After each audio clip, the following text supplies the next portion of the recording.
if I read the program properly. It's Vinod Tiwari from Power Ledger Australia. Power Ledger, one of the outstanding blockchain initiatives globally. So, good afternoon, everyone. Can you hear me all right at the back? Yeah, I'll probably stay close to the mic. Glad to be back in Delhi. I'm based in Perth, Australia. I'm the global business head for Power Ledger. And we've obviously created multiple blockchain-enabled solutions that are relevant for energy industry. And I'm here to share our experiences and the projects that we have deployed around the world.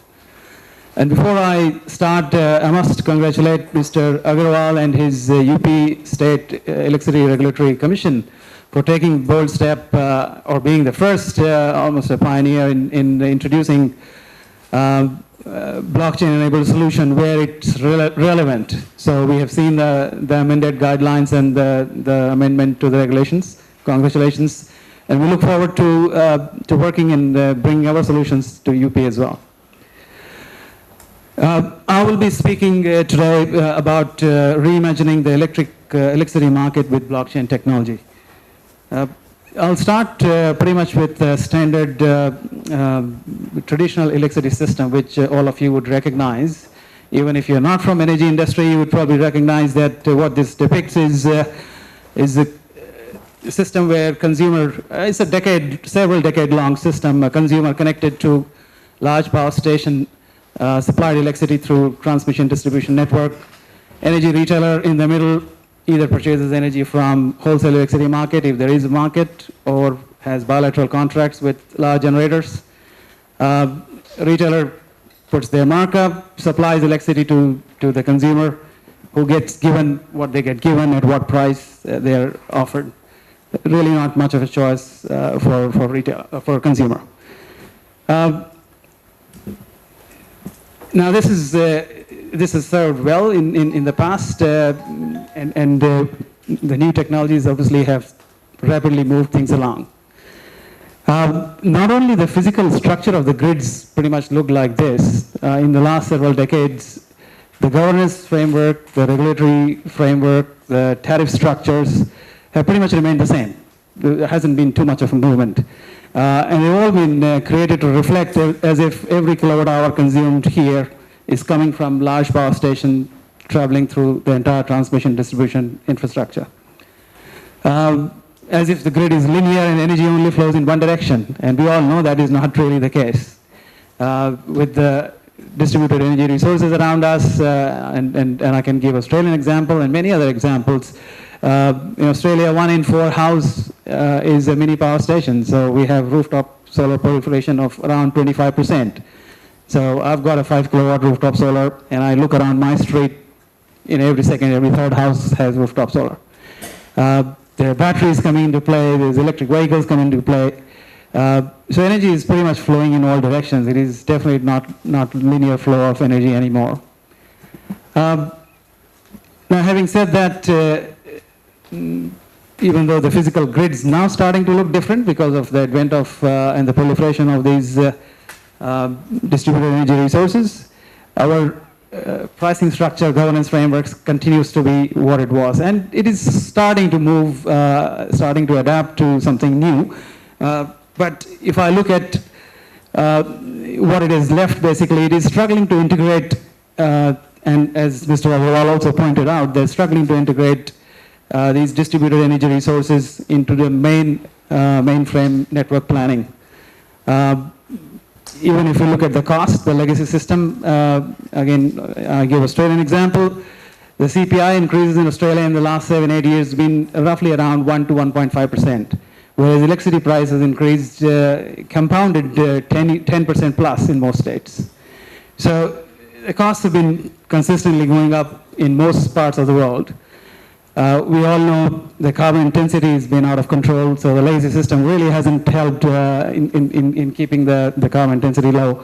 And if you talk about access of quality, reliable power, and I'm just highlighting the issues as to what we're trying to address and why we are trying to, the solution we are trying to get to. And also we'll talk about the blockchain in the middle, as we firmly believe that blockchain offers a great tool to get to these solutions. Talking about access, more than 1.3 billion people still without quality, reliable power in the world. So the system starting to move with the DERs coming into play from centralized to decentralized and almost to a distributed system. If we look at, again, Mr. Agarwal pointed out, a new paradigm is emerging where consumer is almost at the center of this solution. We talk about solar PV, you add battery, you can easily deal with 90, 95%, 97% of your energy requirement by very little from the grid. And what that means is the utility death spiral that we talked about, or most utilities talked about maybe 3, 4, 5 years ago, and said, oh no, it's too far away. Well, it's starting to happen, or starting to come to reality. I gave the Australian example, more than 25% proliferation of rooftop solar. There is now a very high level of deployment of home energy storage system happening in Australia as we speak. Again, led by incentives and subsidies offered by various governments. In 3 Australian states, you can get more than 50% subsidy to install a home battery system. So what will that trigger? So you already have rooftop solar. When you're not at home, maybe working 8 to 6 p.m., solar is shining, the energy is not going back to grid anymore, it is now being stored and available for you to reuse when you come back. So if we, I'll stick to this, if we see this starting to happen in many houses, what happens to the grid? Well, the grid still got to recover its cost, and it is going to bound to increase the prices. So those who are not able to install DERs inadvertently have to pay a higher price. And you get a perverse outcome where you throw people into energy poverty. Probably the least, those who are kind of economically not able to sustain or get the advantage of these DERs are the ones who end up paying for almost cross-subsidizing the rich in this case. Well, so I just highlighted some of the issues that we're seeing. The technology is starting to create and bring in the mainstream energy systems.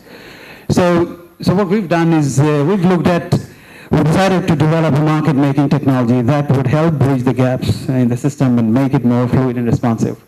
In other words, convert the physical grid into an energy trading platform. So we've created, using blockchain, a digital exchange where prosumers can sell excess energy and consumers can bid to buy that energy. We do it through a dual token mechanism. You can, so typically anchored by an application host, in majority of cases that will be utility, who purchases a license to use the platform. We have created 2 tokens, a cryptocurrency and a cryptographic token. So consumers and prosumers trade with each other. If I'm a consumer, I need 1 kilowatt hour now, and and my neighbor is producing excess. If I have enough tokens, which we call Spark, the transactive token, and it is not cryptocurrency, it's a cryptographic token, which is pegged to the lowest denomination of currency in the jurisdiction it is operating. So in Australia, 1 Spark is 1 cent. In Thailand, 1 Spark is 1 baht. In India, it will be 1 rupee or 1 paisa. So let's say the price of energy is 3 rupees. So consumer must have in their digital wallet 3 Sparks to be able to buy 1 kilowatt hour from the prosumer. And the trade takes place. Blockchain records the transaction, records the data, and it acts as a smart billing system. Now these sparks come from higher level token, which is the power token, which acts as, and power token is procured by utility or an application host, which acts as a license. It's pretty much about 3 roles. One is a license to use the platform. Secondly, it also acts as a prudential warranty, because for the amount of energy that is being traded times the price of energy that is available in that system, someone escrows, we escrow on their behalf those tokens. So they are almost sitting as a security deposit. Should something happen to the application host, the prosumer-consumer trades could still be settled. And thirdly, it creates liquidity of sparks in the system. So blockchain assists, we use blockchain obviously as the technology to read all the trades, so customers who are participating in it must have the right metering system, and the right metering we call smart meter, but any meter which is recording interval data is able to communicate that data digitally to our platform, either through a third-party sort of data aggregation, and which then sends the data to our platform. That is fine as well. So it doesn't have to be expensive smart meter. Most digital meters with some communication capability to be able to send the data to the platform would work. We read who is generating access, who is consuming at the same time, and write the trading logic to settle those trades. And blockchain obviously acts as immutable record holder, trustless, transparent data. So you don't need any third-party trust. Prosumers, consumers can see the trade. So as a manager of the platform in an application house, utility would have access to be able to see everyone's details, who is trading with whom. At the consumer level, you only see your information. So the data is secured and privacy is maintained. So utilizing, we started off 3 years ago with one proof of concept at a retirement village where we started with 10 houses. 5 of them had rooftop solar, and they were generating excess energy at various time intervals. They traded with their neighbors, and given that this is the cutting edge, the latest technology, we actually implemented this successfully in a retirement village, where you would normally expect a little bit of resistance or lack of understanding of these kind of new technologies, but it went really well, and people found it very easy to use. From the standard sort of peer-to-peer energy trading, we've developed multiple other applications. So we can divide these into 3 streams. So what we call is blockchain-enabled energy trading solutions, which could be peer-to-peer across the grid or behind a master meter. Let's say at a gated community where you have one master meter and maybe solar installation behind that master meter, and a community could be involved in peer-to-peer energy trading. It could be apartment complex or use an example, gated community, or could also be across the grid as well. So we have, and I will share some details of the proof of concepts and some other deployments beyond POCs that we have done around the world. Gerard shared some experiences around Europe, and I will pretty much cover all the other regions beyond Europe. So we have projects in US, Japan, Australia, New Zealand, and in some other parts of Asia as well. So one application is energy trading, other is in the carbon markets. Again, telling with Gerard's presentation that this is a key application area in carbon markets, renewable energy certificate trading or carbon credit trading. And also what we call is asset germination. We fractionalize the ownership of renewable energy asset to allow people to participate in financially in renewable energy projects. So at the moment, you usually go through a stock exchange to take part in a renewable energy asset if you wanted to be part of the renewable economy. This will allow you to fractionally own a share of a renewable power plant. So our technology allows that, almost a financing related mechanism. And we have some projects coming up in this very, very soon. So huge areas of applications. From the utility perspective, virtual power plants. So you can aggregate the distributed the excess capacity and excess energy available in the system, make the consumer base interact with market through demand response type of solutions, or the whole heap of solutions. So maybe 95% of time they participate in peer-to-peer energy trade, but their distributed assets could be aggregated through DERMS, and they could then offer higher level solutions, maybe to network control services, VAR management, or active reactive power management, Or even beyond that, if you have enough aggregated capacity, they could participate in grid stabilization through frequency control ancillary service. So clearly, these distributed assets then start to play a role where utility is not only looking at this as a peer-to-peer energy transaction, is actually looking at this as a solution to decongest, to deal with the issues of the grid, to decongest the grid at the times of peak demand, etc. You could do load shifting by sending pricing signals to these, especially when you have electric vehicles involved as well, when to charge electric vehicle, when not to charge.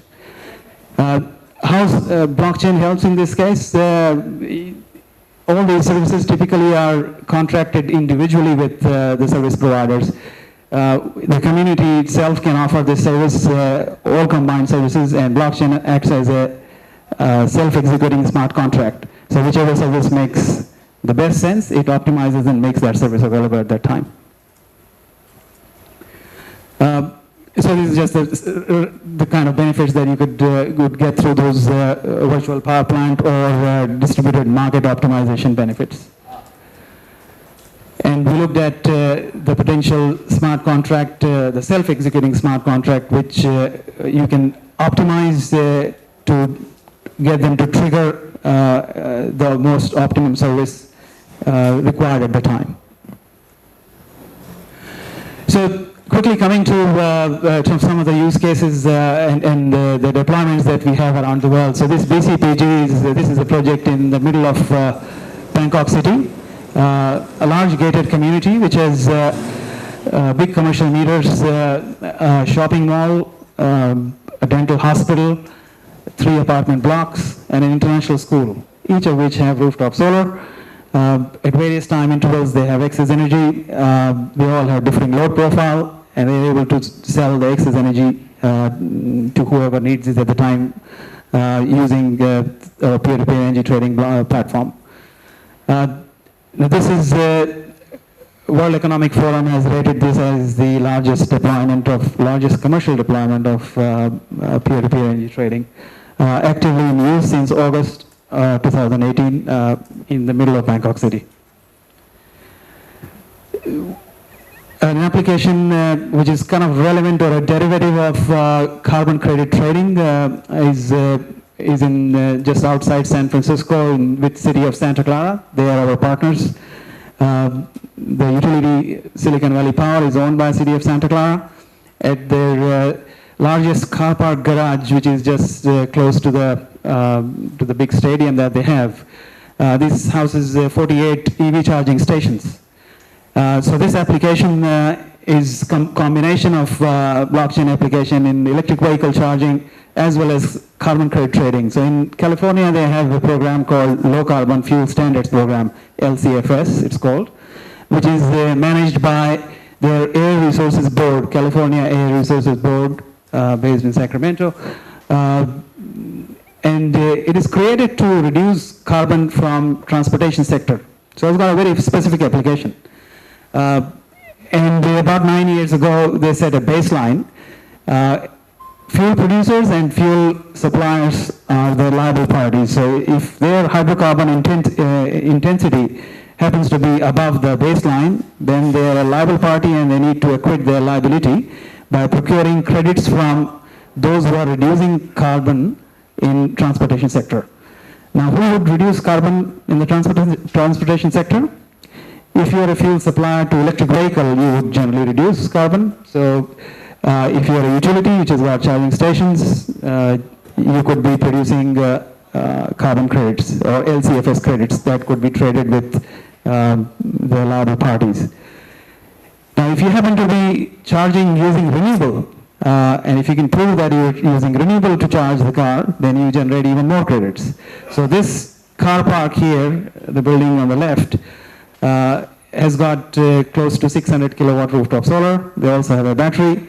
So they're using our platform to do the proof of provenance, where the power is coming from, when the electric vehicles are being charged, whether it was coming from grid, and if it was from grid, what was the time of day, what was the grid intensity at the time.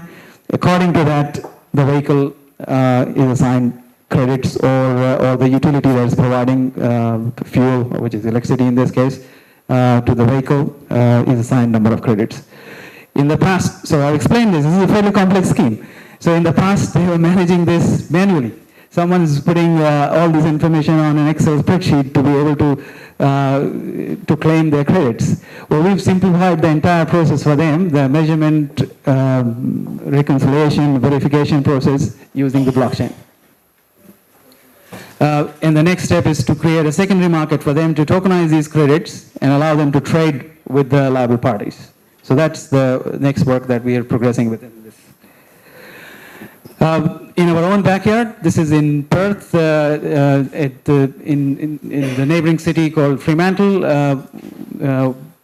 So in consortium with local university, Curtin University, and two utilities, Western Power and Synergy. We're doing this project, which is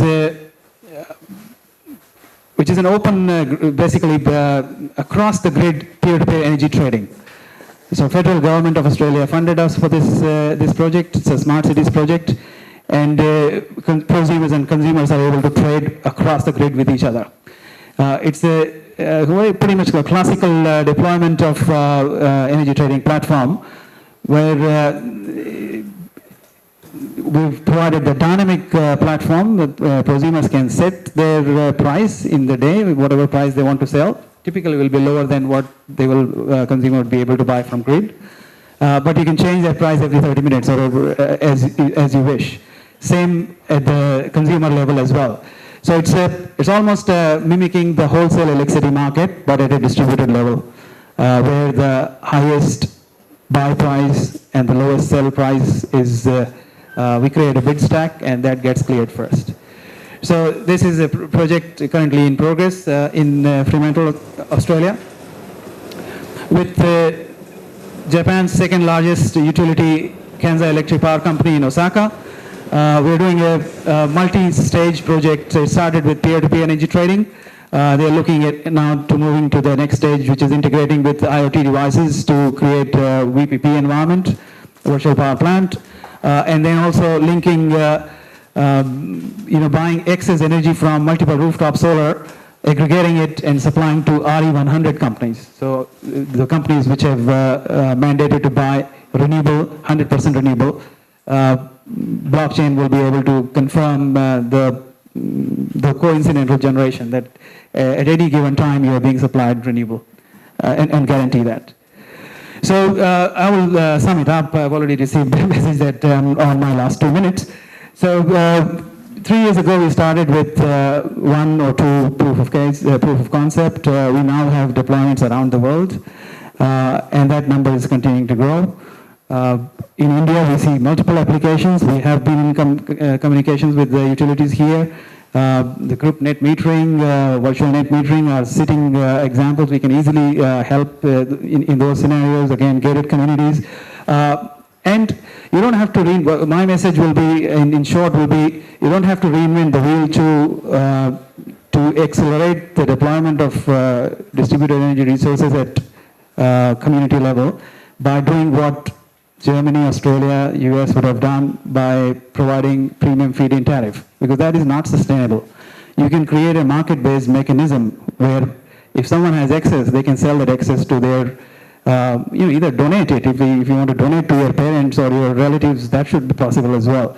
Or trade at, people who are not able to, consumers who are not able to participate in the distributed economy of renewable should have a right to buy cheaper, cleaner power from their neighbors if they are willing to sell. Our platform achieves it, and we hope to be part of Indian solution here. Thank you. Vinod, thank you very much. It was a very impressive demonstration of showcases all over the globe. So thank you very much again.